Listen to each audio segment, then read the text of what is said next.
Hi everyone, Crista Cowan here with another episode of The Barefoot Genealogist. It is time for our monthly edition of What's New at Ancestry. This is June 2016 edition.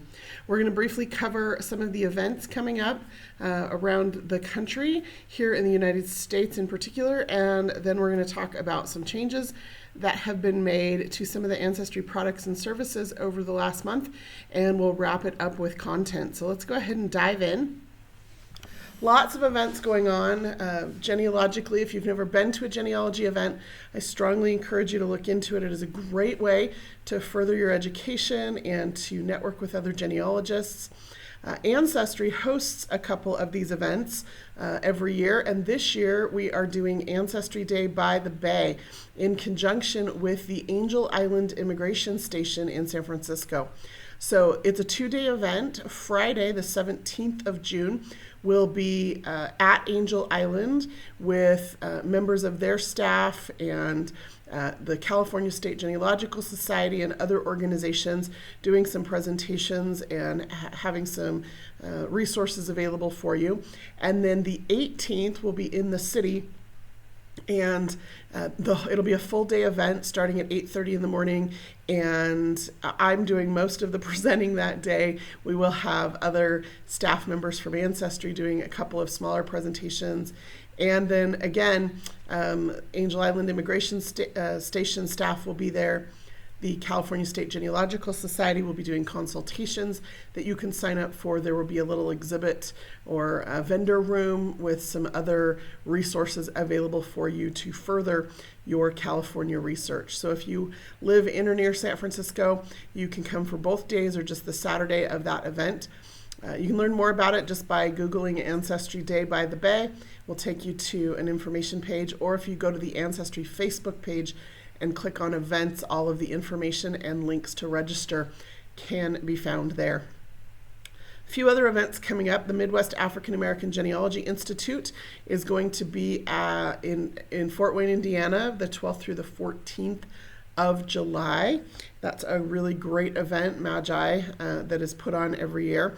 And having it at Fort Wayne is fantastic. The Allen County Public Library is the second largest genealogical library in the world, and there are amazing resources there, even if your family is not from Indiana. If you can get to that, you might want to check that out. Brigham Young University hosts a family history and genealogy conference every summer. This year it will be the 26th through the 29th of July on campus at the university in Provo, Utah. I will be speaking at that event as well. You can check that out on BYU's continuing education website. That's CE for continuing education.byu.edu. The International Association of Jewish Genealogical Societies hosts a conference every summer as well. This conference rotates cities, not just in the United States, but internationally. This year it will be in Seattle, Washington, and that's the 7th through the 12th of August. It's a full week, and they are full days, and it is absolutely an incredible experience, but you walk away feeling like you've been trying to take a drink from a fire hose. Just a lot of information packed into those days.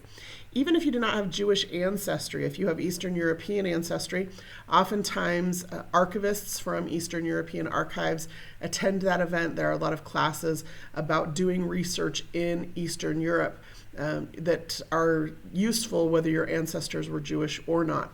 So you do not have to be Jewish to attend that event. It is just hosted by the International Association of Jewish Genealogical Societies.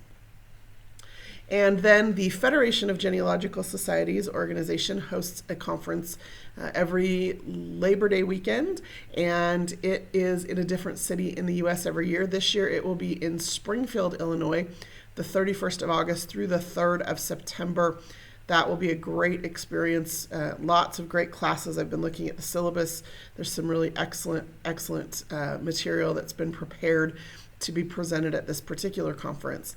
So lots of conferences offered here around the United States. I would encourage you to check them out. Again, if you've never been to a genealogy event, it's quite the experience.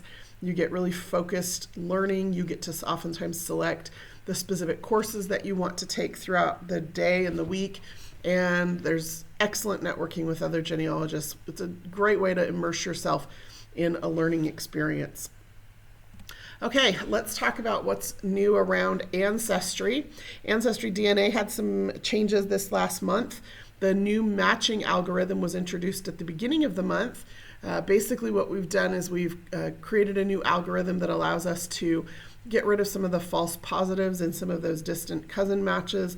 It's allowed us to more accurately reflect the shared DNA between you and your matches, making sure that we account for things that are not in common because you're related, but that might be in common just because you are human or because you are both descended from German ancestors or because you both have blue eyes or whatever the case may be. And so there was some shuffling of the matches at the beginning of the month. What we discovered is that then over the next couple of weeks filtered down, because the matches in your list are what help determine the shared matches. If you have your tree connected, the shared matches help create DNA circles, and the DNA circles are what then surface new ancestor discoveries. And all of a sudden we had a whole bunch of new ancestor discoveries popping up for a lot of you. So we took a close look at that and realized that we needed to adjust that algorithm as well in response to the new matching algorithm. So just this last week, we introduced an improved new ancestor discovery algorithm, which basically states that you need to genetically match at least three people, in a DNA circle. It was two previous. At least 3 people in a DNA circle in order for that to be shown to you as a new ancestor discovery. And that's for circles that have 15 total people or fewer. For DNA circles that are 16 or greater, you have to genetically match at least 20% of the individuals in the circle. And so hopefully that will make sure that the new ancestor discoveries that we're showing you are more accurate. Now, with that said, I would just remind you that new ancestor discoveries just simply are telling you there is a DNA circle that exists, and you genetically match a certain number of people in that DNA circle. It does not mean that you are a descendant of the person around whom the DNA circle is built. You could be, particularly if you have a private tree or a small tree, that increases the likelihood that new ancestor discovery is for a direct ancestor. However, more often than not, it's going to be a collateral relative. It's going to be the wife of a third great uncle or the granddaughter of your fourth great grandparents or whatever. What that new ancestor discovery is telling you is just that you match people who are descendants of this individual. And so it's more important that you try to figure out what else those matches have in common with one another than trying to figure out how that focus person is actually your ancestor. So again, those changes should make things a little bit easier for everyone. I've been very pleased with my new ancestor discoveries. I've been working on them. Spent the weekend with my parents this weekend and worked through some of theirs, and that was kind of a fun experience. Ancestry Academy continues to pump out new videos, 3 new ones that were announced this month. The first one there is free, whether you have a subscription to Ancestry Academy or not, and that's the science behind AncestryDNA results with our Vice President of Bioinformatics, Dr. Catherine Ball.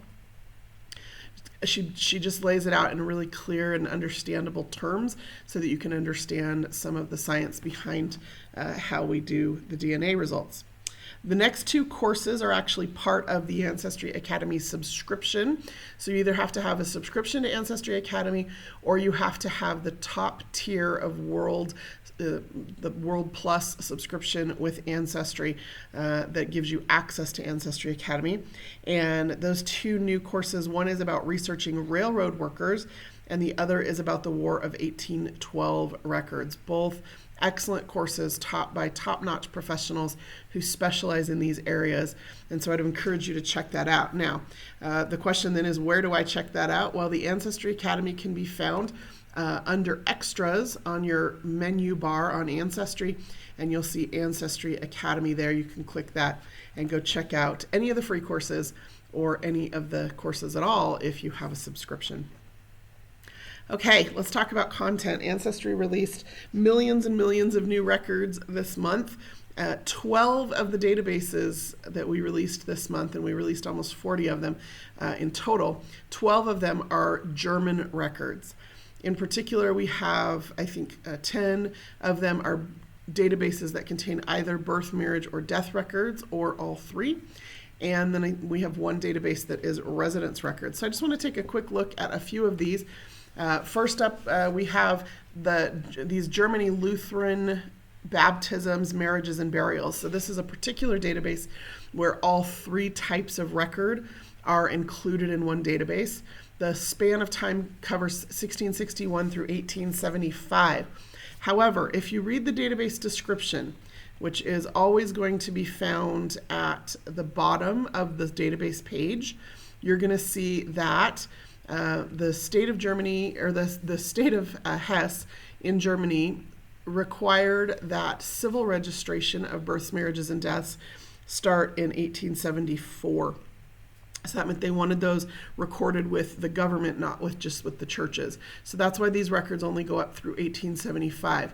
There are records in this database that date back to 1661. However, because of changing borders over time, and the database description goes into this in a little bit more detail, the bulk of these records are going to be from the early 1800s through 1875, both because of population increase, but also because of border changes. Now, if you've never joined us for a What's New episode before, the easiest way to get to specific databases that you are interested in is through the card catalog.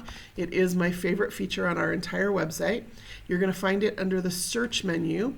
When you click card catalog, it's going to show you a listing of all 32,000 plus databases on Ancestry.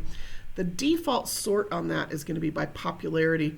You can just change that to date added, and that will sort them with the newest databases at the top of the list. You can also do searches, like I could just put in Germany, or use the filters over here on the side to see what's available. In this case, we're looking at this particular database of records released on the 17th, 2.5 million records in this single database. Now, these records are in German. That's an important thing to understand. And there are no images. It is just an index to these records. If there were images, you would see a box over here on the right that says browse this collection, that would allow you to go through image by image, much like you would a reel of microfilm. But in this case, the Central Archive of the Church in Berlin did not provide us with those images, only with an index. I would strongly encourage you to read through the About This collection, the information about what you can find in these records. That's a great way to familiarize yourself with the records before you start searching them. Now, I mentioned Germany also had some residence records. Residence records in Germany are pretty fascinating. You'll notice over here on the right, here's this browse this collection box. That's where you can actually go to the images and browse them, or you can search them. But residence records in Germany, anytime anybody moved into an area, they had to register their address with the local registrar. They'd also register their birth date, and so sometimes you get, actually oftentimes you get that on here. These records came from a particular city archive because you registered with the local authorities. And so as Ancestry is able to find these records and negotiate for access to them, we will be putting them online. The law was such that you had to register at the local office within a week of moving. And when you moved, when you left a town, you had to deregister with the local office. So it was just ultimately a way for authorities to have better information to work with when collecting taxes and verifying military service, compiling statistics, prosecuting criminals. It was an easy way to do that. Even today, registering is required in order to vote, in order to open a bank account, in order to get a work permit or an ID card. But it oftentimes will have not just the name and the birth date, but it'll have information about marital status. Sometimes it will have information about their children in the household. Religious affiliation, which then can lead you to church records. So residence records are a goldmine of information. And knowing that these kinds of records exist, even though they might not be all online, is a really great way to familiarize yourself with the type of record, for Frankenberg. And then if your family is from another location, you can contact that location to get records for your family. So almost a dozen German databases went online this month. I just have shared with you a couple of them. I would encourage you, particularly if you have German ancestry, to check those out and see what's available. Another new database we placed online this month that I find fascinating is the New Mexico land records. New Mexico, of course, was part of Spain, Nueva España, and these records, therefore, are in Spanish for this time period. So 1692 through 1846. Now, if you've never used land records, there are some great online educational things. I've done a YouTube video about land records. I believe there's an Ancestry Academy class about land records. Again, the database description. These records came from the New Mexico State Archive, but the database description contains information and references to other resources where you can go and look up more information about these particular records. And again, they are in Spanish, but one thing that I want to point out here in the database description is that we've taken these records from several different collections at the New Mexico State Archives, and a full list of all of the sources that are included actually warranted its own link or its own page. And so you can see here is the full list of all of the sources that were used to create this particular database. Now, if your family were Native American in the New Mexico or New Spain area of the country, this is a great resource because it provides information about land allotments and land grants to the Pueblo Indians. There are land surveys. There are registers of land titles and transfers. And one of the things that we find as we stop using some of the basic genealogical sources, or as the basic genealogical sources like birth, marriage, death, census, as they kind of run out of usefulness or become no longer available, land records become one of the greatest ways to be able to trace family to family and to connect families, because oftentimes you'll see groups of families passing land on to each other. Relationships are sometimes designated in those files. So lots of great resources in here if you have family from this particular area. Again, you see a browse box over here, which means there are images attached. And sometimes one of my tricks is whenever I find a new database, rather than just jumping right in and searching, I will very often go through the browse structure to see if I can understand how the records are organized. And then I'll go to a section of images and go through 10 or 20 or 30 of them so that I can understand what kinds of things are going to be included in these particular records. Again, a reminder, because these records are from New Mexico, but at the time it was New Spain, and so these records are in Spanish. And I still do research, even in foreign language records, even in languages I don't speak. I use Google Translate quite a bit, or I go online and look for somebody who can help me translate a particular record if I feel like it has some significance to my research, because I don't want to miss any of the goodness in any of those records.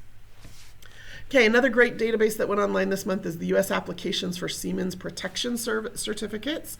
So if you have an ancestor who was sea-bearing at all, and that doesn't just mean on the ocean, it could be on one of the Great Lakes or similar ports, they would have had to have a certificate. In order to get that certificate, they would have had to apply, and the application very often contains names, dates and places of birth, signatures, a photograph. If they were not originally U.S. citizens, it would also include information about their naturalization. And these are just a gold mine of information. And you never know. Like, this is one of those glimpses into the life of your ancestor that you might not get any other way. So it's worth searching the database if you have family who would have been in any kind of a seaman or merchant, sea merchant capacity between 1916 and 1940. So I just want to look at one of these applications just so you can see how gorgeous they are and how fantastic they are. This is for an Albert Broom Smith. He was born in 1871 in England. He applied for this certificate in 1917 in New York. And when we open this up and actually look at this record, you'll see he lists his birth date and place. He even lists his birth certificate number, which is fantastic because then you could order a copy of that certificate, which would then list his parents' names. He lists his naturalization date and place. He was naturalized in the Eastern District Court of New York in 1902. He has been employed since 1891 as the chief engineer on board the SS Helen that is en route from New York to Puerto Rico, and I assume it then goes back and forth between those two ports. You'll see his signature here at the bottom, and then always, always, always, especially with records that are not like a census record, I encourage you to check out subsequent images. In this case, we actually get a photograph of Albert with that fantastic mustache and a listing of his current address and some additional information about physically identifying features, like he has a tattoo and a deformed finger, and it lists his height and weight and hair color and eye color. And I just think that that's fantastic. Anytime we can get this kind of a glimpse into the life and identity of our ancestors, not only is it useful information to continue building our family tree, but it also adds some color to our tree to understand a little bit more about them. So that's the U.S. Applications for Seamen's Protection Certificates for the early 1900s. Last up, I just want to talk about a couple of Arizona databases that we released. We released the Arizona Territorial Census. So Arizona became a territory in 1864, and the territorial governor mandated that a census be taken. Again, you'll notice nothing in the browse box over here, so this is just an index. There are no images attached. We got this from the Arizona History and Archives Division, this at the state facility there. And you'll notice in the database description, it explains that there are censuses taken for several years: 1866, 1867, 1869, 74, 76, and 82. Information does vary depending on the census year. And so one of the ways that I explore new databases without a browse situation is I actually do searches without names. So in this case, I might want to do a search in the 1869 census. Just click search, and that's going to tell me that there were only 2,459 people who were enumerated in the 1869 census. That's all that was living in the territory at the time. That then allows me to look at this record and get a feel for what's going on or what information is included. And I could do that for every one of the census years just to get a feel for what changes throughout the census. By 1882, there's now 30,000 people in the territory, and I can see what additional information may have been included. Now, one of the things I do want to point out about this database, and it's true of even the U.S. federal census in some cases, as we start to see Native Americans, some Chinese people in this case, some people who have come up from Mexico, oftentimes you're only going to see a given name, either because they only had one name or because the surname was unreadable or the census taker just didn't write it down for whatever reason. So don't get stuck in the habit of only searching by name. I actually find a lot of success searching with no name at all and using other identifying characteristics such as birthplace and location and residence year. So that's the Arizona Territorial Census. The Arizona County Marriages Database, this database contains, I think, about 1.2 million records. It covers 1865 to 1972, and you'll notice there's a browse box over here, so there are actual images to these records. I can come in here, and here's a marriage record, for example, for one of my cousins, married in 1948, and click on the image, and you'll see there is an actual image of the marriage license, and then the return or the certificate and the return. So you end up in this case with 4 marriages recorded on each image, 2 per page here. And over here you'll see here's my cousin, and that's the marriage information that I am interested in. So Arizona marriages, including certificates. Anytime Ancestry can get access to the certificates, we love that. It doesn't always happen. Sometimes, like you've seen, the organization that owns the records will only allow us to post an index, but in this case, the marriages have those certificates available, and that's great because it allows you to read the certificate for yourself to make sure that the information was transcribed correctly, and very often there's information on the certificate and in the context of the certificate that you can't get from just an index. So, really excited about the millions of records that have gone online this month. I encourage you to go out and check them out. Again, even if it's not a place or time that your ancestor might have been there, that you're, becoming more familiar with genealogical records in general is a really good exercise because it might spark something that will help you find a record that you need for your family tree. Until next time, this is Crista Cowan. Have fun climbing your family tree.